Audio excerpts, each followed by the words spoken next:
Aloha, I'm Paul Norman, and I'm the Executive Director of Neighborhood Place of Puna. And this week, I've been spending a lot of time working on safe zone parking, a safe zones parking project.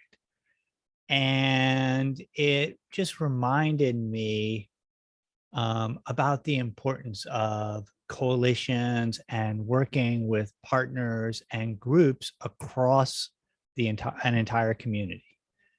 And so for those of you who don't know, safe zone parking is basically it's a crisis response to homelessness. So we use safe zone parking when there are more homeless individuals or homeless families than there are shelter spaces or housing. So in our particular case, we have a limited number of emergency shelter beds on the island, and consequently, there are homeless families, homeless individuals who are living in their cars, sleeping in their cars. And when you sleep in your car, when you live in your car, it's not the safest environment. And also, there are a lot of laws around, parking overnight. And so you can, the police might show up and, tell you to move. And, it's not great. And so what safe zone parking is, it tries to establish areas in the community where people, families, whatever, can go and park overnight, where they will be relatively safe, where there's access to restrooms, water. But main thing is that they'll be safe and they can get a night's sleep. And the thing that is super inspiring about what's going on here on Hawaii Island is that the safe zone parking is being led by our faith community, right? So it's not being led by nonprofit organizations or government or so forth. It's being led by by a coalition of faith partners who have come together and decided that this was a project that they wanted to take on. And,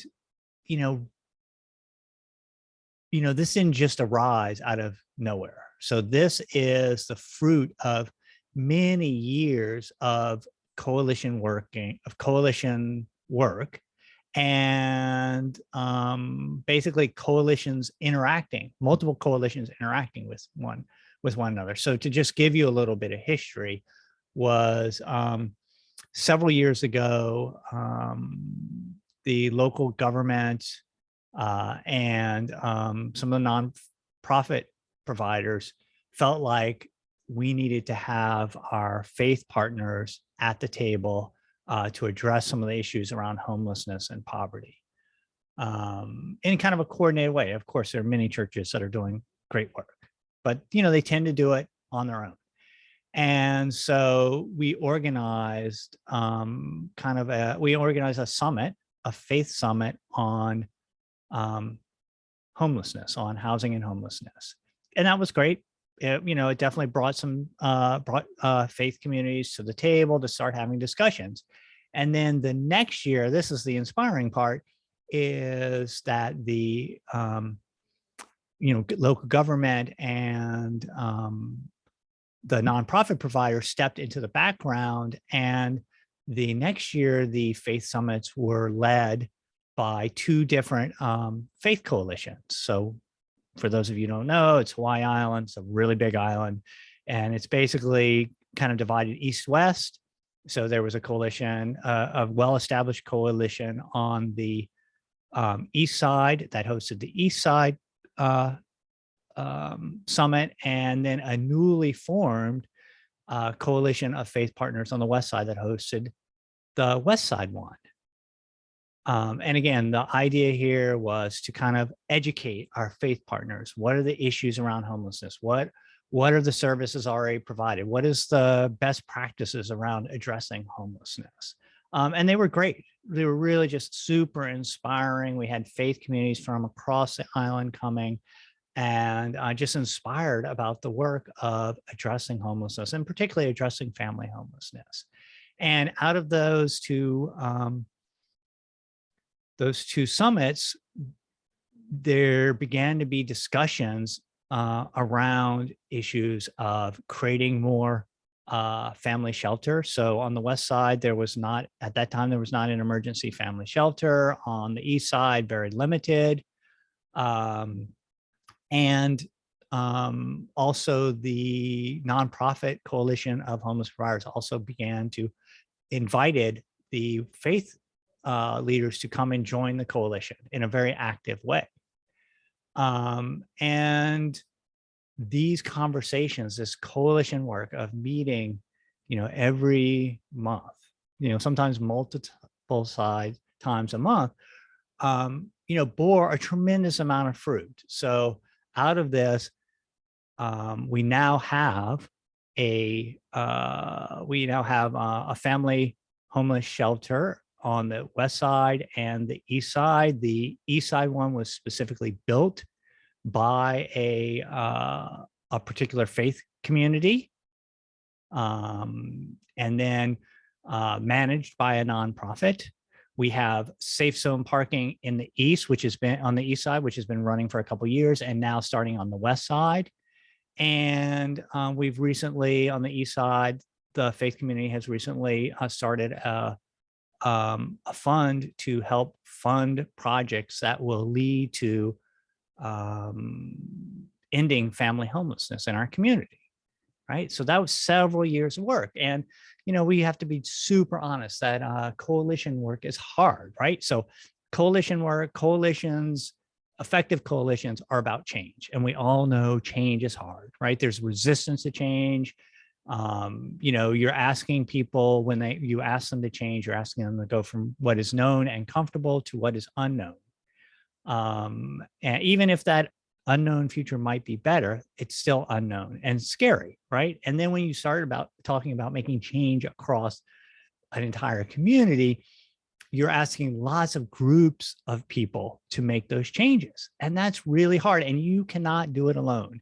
Your own organization, government, whatever, cannot do it alone. It has to be people working together. And that's what coalition does, right?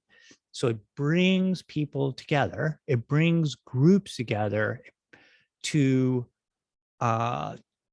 try and bring change into our community. And on a month-to-month basis, what does that look like, right? So, that's like a lot of meetings, and which can feel draining, but so necessary, because meetings are about building relationship. Meetings are about building shared vision, right? Meetings are about planning for shared activities. And so while we may talk about meetings kind of in a disparaging way, it's really the groundwork for building the relationships necessary to affect change. And of course, during meetings, there's personality conflicts, there's all kinds of stuff that comes up when people work together. But the process of working that out over time begins to create the momentum that you need, that a community needs, to make community-wide change. And how that happens, looks different in every community. But usually there are three basic components to that. So the first part of the coalition work is, of course, relationship building, but also identifying that there is a problem, right? So we started with the faith summits, and that was about explaining to our faith communities that, hey, family homelessness is a real problem in our community, and this is why, right? So you help people, you help community members to see the problem.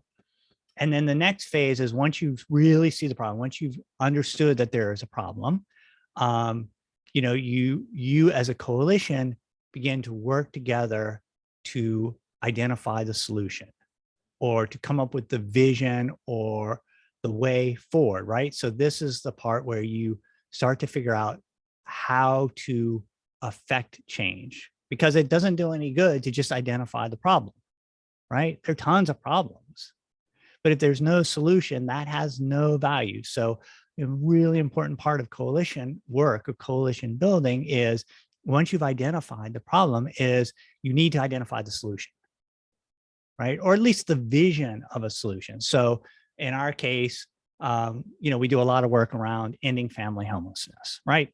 And as I've said many, many times, the solution to family homelessness is housing, right? So how do we begin to, so that's the solution. So there's a solution. And the question really becomes is, do we as a community believe that it is possible to live somewhere, to be somewhere where there is no family homelessness? Do we believe that it is possible to end family homelessness? And I would say yes, we do. But part of the coalition work is helping our community members and the coalition partners get to the point where they can also affirm that vision that, hey, yes, homelessness is a problem, but yes, it's solvable. And then the third step is beginning to take action to realize that vision, to realize the reality of a community that in this case doesn't have family homelessness. Right. So, I mean, that's kind of the essence of coalition work in a nutshell. And of course, coalitions work on a ton of different projects. They get a lot of people, because I work in a lot of coalitions, and coalitions, they have high points and low points. The thing to remember is that coalition work is methodical, long-term work to reach a bigger goal, to reach a community-wide goal, right? So creating a more, in my case, our case, Neighborhood Place of Puna's case, it's creating a more compassionate society, a society in which there's no family homelessness, a society in which there's no family and child hunger, a society in which families have all the resources they need to thrive, right? And there are a lot of components to that. It's not just the coalition that's going to do it, but that's one important part. And since in this particular example, we're working with faith communities, that mind change, that transformation of, in a sense, the heart, to help our faith communities see that, yes, we can do this, right? That is huge. That is so important. Because once you believe it can happen, you can get there. So that's just a little bit of me talking about coalitions, the importance of coalition work. We do Neighborhood Place of Puna does a lot of coalition work. It's really important to who we are. It's really important to the work that we do, because solving issues around child welfare, around making sure that families have the support they need to be successful, solving issues around child and family poverty, that is a community-wide problem. And that's why we need the community to be invested in solving it. So my hope is that this short video has inspired you to either get involved in a coalition, or maybe recommit to the work that a coalition is doing. Because you might not see it day to day, week to week, month to month, but over the course of several years, that coalition has the potential to affect big change. So if you want to know a little bit more about Neighborhood Place of Puna, please visit neighborhoodplaceofpuna.org. If you like this video, please click the like button. Please subscribe to our channel. And if you want to get notified when the next video comes out, just click the bell. Aloha and have a wonderful week.